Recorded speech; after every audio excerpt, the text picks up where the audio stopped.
सावित्री सिंह अम्मा के लोकगीत से कजरी गाने जा रही हूँ। बहुत प्यारा है, आप लोग पूरा सुनना, लाइक सब्सक्राइब करना।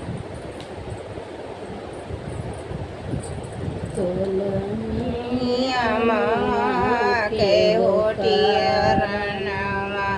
हरि मोर बाना गईले ना, धन ससुरु 5 रुपया हरि के छोड़ाइया इतना, ससुरु 5 रुपया हरि के छोड़ाइया इतना। कैसे जाबू भरी गली कचहरिया, कैसे करबू सलमियाना, कैसे करबू सबदिया हरि के छोड़ाइलियबू ना। ससुरु जाबै मोटर जहरिया, पूरी के करब सलमियाना, इंग्लिश बोली करब बतिया हरि के छोड़ाइलियबना।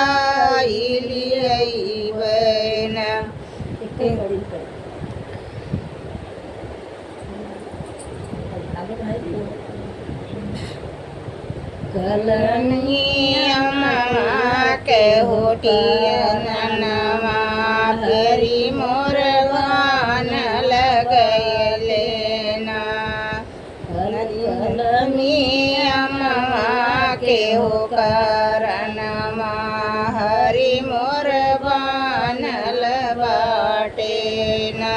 देतन 5 रुपया हरि के छोड़ाइलिया इतना, कैसे जाबू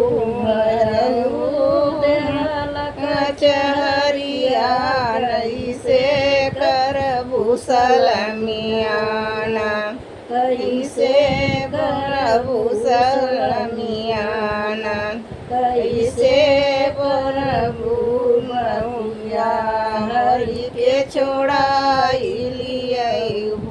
ना। मोटर से जाबै कचहरिया, निहुरी के करब सलमियाना, निहुरी के करब सलमियाना, इंग्लिश बोली के बतिया हरि के छोड़ाइलियबना। कलमिया के हो करनमा हरि मोर बानल बाटे ना, देतन देवरु 5 रुपया हरि के छोड़ाइलिया इतना, कैसे जाबू भाऊजी कचहरिया, कैसे करबू सलमियाना, कैसे हरि के छोड़ाइलियबू ना।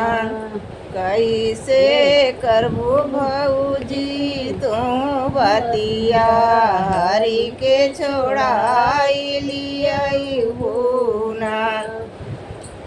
मोटर से जाब देवरा भरी कचहरिया, निहुरी के करब सलमियाना, निहुरी के करब सलमियाना, इंग्लिश में उलौली के करब बतिया हरि के छोड़ाइलियबना। कलमिया કેવો કરનમાં ફેરી મોર બાનલ બાટે